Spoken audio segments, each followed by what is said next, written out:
तो class ninth आज हम पढ़ेंगे सेकंड चैप्टर का सेकंड पार्ट। फर्स्ट पार्ट का लिंक हमने डिस्क्रिप्शन बॉक्स में दे दिया है। अगर आपने वो नहीं पढ़ा तो पहले आप उसे भी ज़रूर पढ़ें। ओके, तो आज हम कर रहे हैं डेमोक्रेसी वाला चैप्टर। पिछले पार्ट में हमने क्या किया था? पिछले पार्ट में हमने डेमोक्रेसी का मीनिंग समझा था अच्छे से और उसके कुछ फीचर्स के बारे में जाना था। तो उसके फीचर्स को कंटिन्यू करते हुए हमारा नेक्स्ट पॉइंट है rule of law respect for the rights. तो डेमोक्रेसी में क्या क्या फीचर्स होने चाहिए इसके, तो इसमें एक ये वाला पॉइंट आता है rule of law and respect. तो यहाँ पर आपको जिम्बाब्वे का एग्जाम्पल दिया हुआ है। जिम्बाब्वे को वाइट माइनॉरिटी रूल से 1980 में इंडिपेंडेंस मिल गई थी। ठीक है, मींस ये जो जिम्बाब्वे है ये पहले वाइट माइनॉरिटी के अंडर था, लेकिन उसको बाद में इंडिपेंडेंस मिल गई थी। लेकिन यहाँ पर जब से उसको इंडिपेंडेंस मिली थी तब से वहाँ पर जैनो पीएफ का पार्टी का ही रूल चल रहा था। और इसके लीडर कौन थे? रॉबर्ट मुगबर्ग, ये इनके लीडर थे और इन्हीं का शासन चलता था। तो हर बार यही पार्टी जीतती थी और इसी को ज़्यादा से ज़्यादा वोट दिए जाते थे। लेकिन वहाँ की जो जनता थी वो बहुत परेशान थी इस वजह से। Over the year the government has change the constitution several time to increase the power of the president and make him less accountable. तो वहाँ के लोग प्रोटेस्ट कर रहे थे कि इसकी पावर को कैसे कम किया जाए, इस पार्टी की पावर को, क्योंकि जो उनके हक थे वो उनके हक में कोई भी अपना डिसीजन नहीं लेते थे। Public protest and demonstration against the government are declare illegal. और वहाँ के जो लीडर थे वो क्या कहते थे? पब्लिक प्रोटेस्ट को इलीगल कहते थे कि आपको हक नहीं है हमारे खिलाफ प्रोटेस्ट करने का। There is a law that limits the right of criticise that the presidents. तो यहाँ पर कुछ लॉ बना लिए थे उन्होंने कि आपको कोई राइट नहीं है प्रेजिडेंट के खिलाफ क्रिटिसाइज करने का। इसके बाद यहाँ पर न्यूज़पेपर की बात बताई गई है। न्यूज़पेपर जो एडवर्टाइजमेंट थे उनको भी इंडिपेंडेंस तो थे वो, लेकिन वो ज़्यादातर उनकी फेवर में लिखते थे जिनकी पार्टी होती थी। कौन सी पार्टी? यानी कि जैनो पीएफ पार्टी। और जैनो पीएफ पार्टी अपने आप को इतना स्ट्रॉन्ग समझती थी कि वो जो जुडिशरी जो जज लेते थे फैसले उनको भी प्रेशराइज करने की कोशिश करती थी कि जज उनके ही हक में फैसला करें। The example of Zimbabwe shows the popular approval of rules that necessary in a democracy. तो कौन से रूल्स की बात की है जिम्बाब्वे में कि लोगों की जो राइट्स हैं वो डेमोक्रेसी में होने चाहिए, but it is not sufficient. पर ये जो इतना ही सफिशेंट नहीं है। Popular government can be undemocratic. तो क्या होगा अगर हमारे हक में नहीं होगा तो अगली बार गवर्नमेंट को क्या कर दिया जाता है? चेंज कर दिया जाता है डेमोक्रेसी में। It is important to look at the elections और आफ्टर द इलेक्शंस। तो क्या करना चाहिए? इलेक्शंस के बाद और इलेक्शन से पहले पूरी तरह से जांच पड़ताल कर लेना चाहिए कि कोई भी उसमें हेराफेरी ना हो। This require that the state should respect some basic rights of citizens. और क्या होना चाहिए डेमोक्रेसी में कि सिटीजन्स के राइट्स की भी रिस्पेक्ट होनी चाहिए। इसके बाद जो जुडिशरी फैसला लेती है उसका सबको पालन करना चाहिए। इसका डिटेल में हम चैप्टर 6 में पढ़ेंगे जुडिशरी बारे में। Similarly there are some conditions that apply the way of government is run after the elections. तो यहाँ पर कुछ वेज दिखाए गए हैं कि इलेक्शंस के बाद जो है उनको कैसे देखरेख करनी चाहिए पार्टीज के बारे में। A democratic government can not do what ever like simply because it is the वो ना इलेक्शन। तो जो पार्टी है वो अपने ही हिसाब से कुछ नहीं कर सकती सिर्फ इस बेस के ऊपर कि वो जो इलेक्शंस है वो जीत गई है तो वो कुछ भी कर सकती है। नो, ऐसा नहीं हो सकता। इसमें लोगों की जो है पूरी राय लेनी पड़ती है डेमोक्रेटिक में। जैसा हम सबको पता है, हम सब लोग इंडिया में रहते हैं तो इंडिया एक डेमोक्रेटिक कंट्री है, हमें अपने राइट्स के बारे में पता है। तो इस चैप्टर को समझने में आपको ज़्यादा प्रॉब्लम नहीं आनी चाहिए क्योंकि बहुत शॉर्ट इन्फॉर्मेशन है डेमोक्रेसी के बारे में। एक वास्ट डेफिनेशंस इनकी नेक्स्ट चैप्टर्स में पढ़ेंगे। Okay, both these aspects give us the fourth and final feature of the democracy. अभी जो हमने पॉइंट पढ़ा है वो आपको क्या बताता है? A democratic government rule with in the limit set by the constitutional law and citizens rights. तो एक डेमोक्रेटिक गवर्नमेंट कैसी होनी चाहिए? जिसमें सिटीजन के राइट्स और उनके अधिकार, उनके कानून का भी पालन किया जाए। इसके बाद ये समरी डेफिनेशन दी हुई है, इसको थोड़ा पढ़ लेते हैं। ये वही डेफिनेशन है जो हमने पहले भी पढ़ी है। Democracy is a form of government in which the rulers are elected by people. जो लोगों के द्वारा चुने हुए रूलर्स होते हैं उसको डेमोक्रेटिक गवर्नमेंट कहते हैं। We found that this definition was adequate unless the explain some of the key words using in it. हम सोच सकते हैं कि ये यूजलेस भी हो सकती है डेफिनेशन अगर इसकी पालना प्रॉपर ढंग से ना की जाए। Accordingly democracy is a form of government in which, democracy एक ऐसी गवर्नमेंट है जिसमें rulers elected by the people take all over the major decision. तो मेजर डिसीजन जो है लोगों के साथ, उनकी सलाह के साथ जिसमें लिए जाएं। Elections offer a choice that fair opportunity to people in change the current rulers.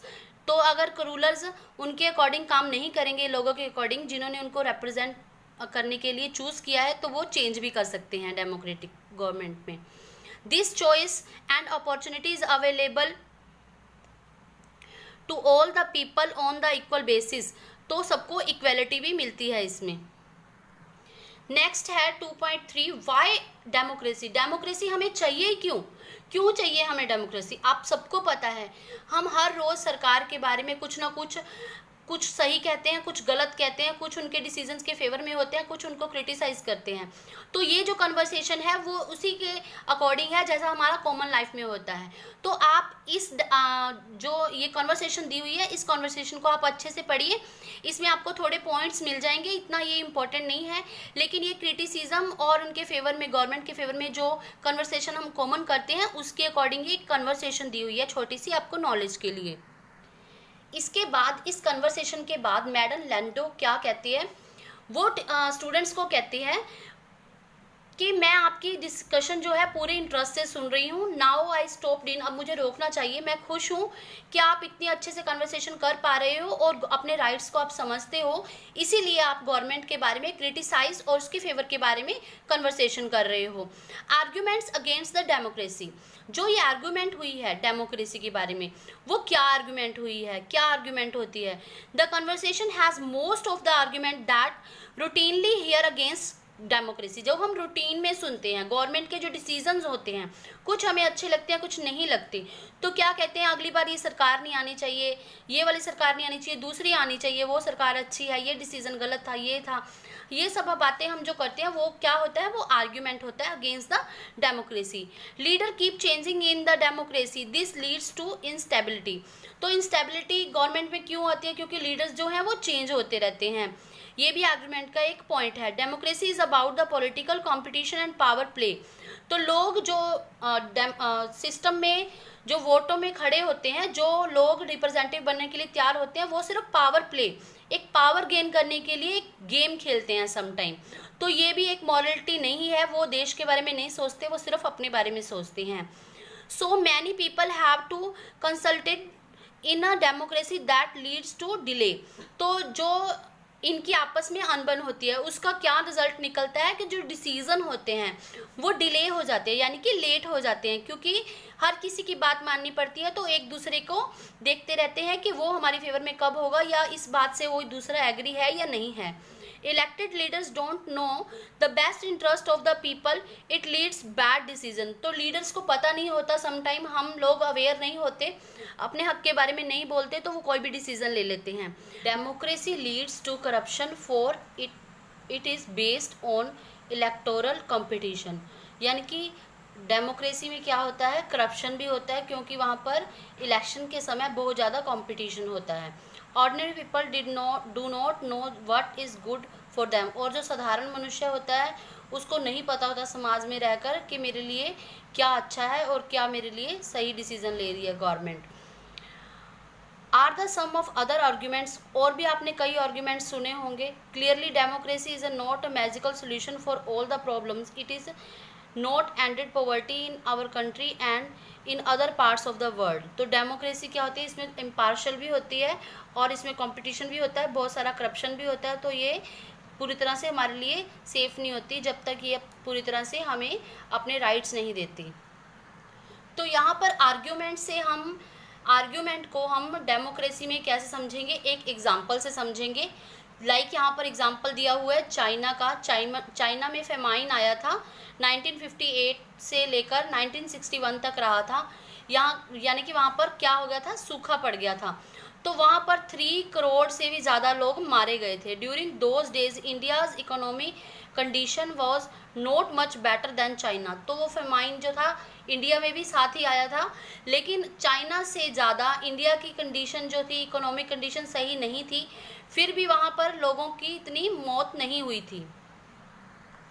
इसका कारण ये था क्योंकि चाइना में डेमोक्रेसी सरकार नहीं थी और इंडिया में हमारी इंडिया डेमोक्रेटिक कंट्री है। तो वहाँ पर क्या हुआ था, लोगों ने आवाज़ उठाई थी और लोगों की अकॉर्डिंगली, उनकी डिमांड के अकॉर्डिंग उनमें इम्प्रूवमेंट लाई गई थी, जिस कारण वहाँ पर लोगों को कम सफ़र करना पड़ा था और चाइना में ज़्यादा सफ़र करना पड़ा था। चाइना का ये एग्जाम्पल है, इसकी यही स्टोरी है कि चाइना एक डेमोक्रेटिक कंट्री नहीं है, इंडिया एक डेमोक्रेटिक कंट्री है, जहाँ पर लोगों की जब बात सुनी जाती है तो उनको कम प्रॉब्लम्स आती हैं और जहाँ बात नहीं सुनी जाती उनको बहुत ज़्यादा प्रॉब्लम्स आती हैं। यहाँ तक कि जब देश पर कोई आपत्ति आ जाती है तो वहाँ पर लोगों की मौत ज़्यादा होती है, जबकि वहाँ की इकोनॉमी बहुत ज़्यादा स्ट्रॉन्ग है, वहाँ पर बहुत ज़्यादा अमीर लोग हैं। फिर भी इंडिया की कंडीशन उनसे अच्छी थी उस समय जब फेमाइन आया था। तो इससे हम क्या कंक्लूजन निकालेंगे, a democratic government is better government because it is more accountable form of government, क्योंकि ये बहुत ज़्यादा अकाउंटेबल होती है, ये लोगों के फेवर को भी, लोगों के राइट्स को भी ध्यान में रखती है। This is related to the third argument, democracy provide a method to deal with differences and conflicts. Democracy में डिफरेंसेस और कॉन्फ्लिक्ट्स में से भी लोगों को लड़ना आसान होता है, क्योंकि वहाँ पर लोगों की बात सुनी जाती है।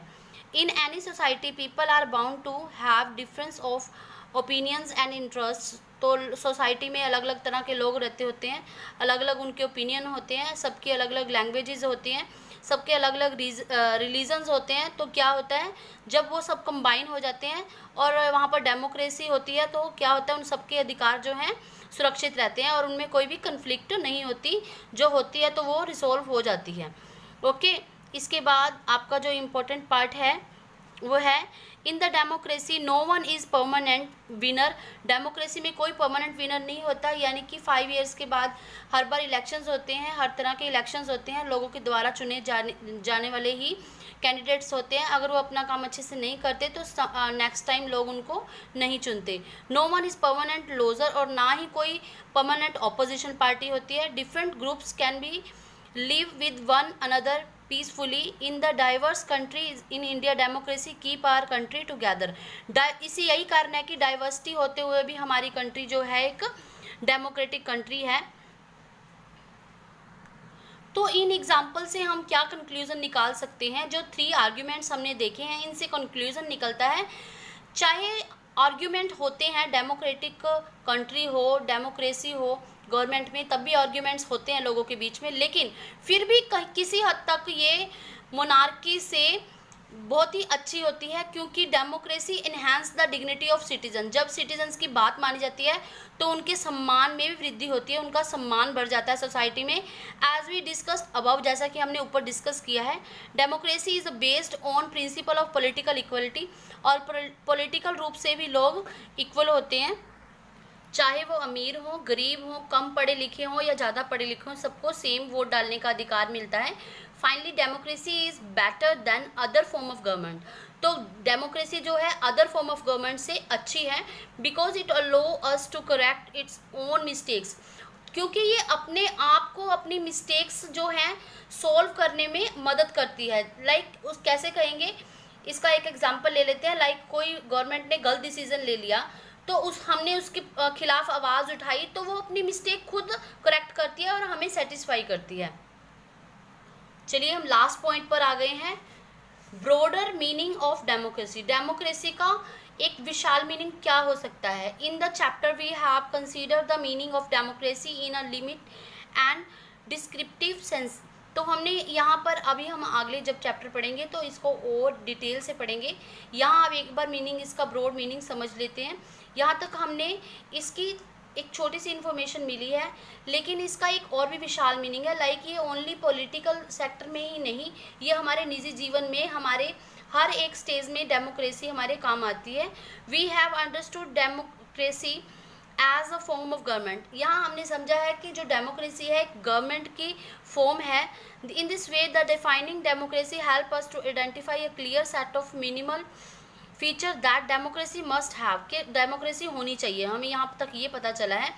लेकिन डेमोक्रेसी क्या होती है? The most common form of the democracy takes our time, it is that of representative democracy. जैसे हमें पता ही है, यहाँ पर वोटिंग सिस्टम है, हम अपना रिप्रेजेंटेटिव जो है चुनते हैं, जो आगे हमें रिप्रेजेंट करता है, अपने एरिया को रिप्रेजेंट करता है। Even the majority does not rule directly, जो मेजोरिटी होती है, जैसे कि मोनार्की में होती है, कुछ लोग मेच्योर लोग जो ज़्यादा पैसे वाले ज़्यादा अवेयर होते हैं, उनका शासन होता है। ऐसा डेमोक्रेसी में कुछ नहीं होता।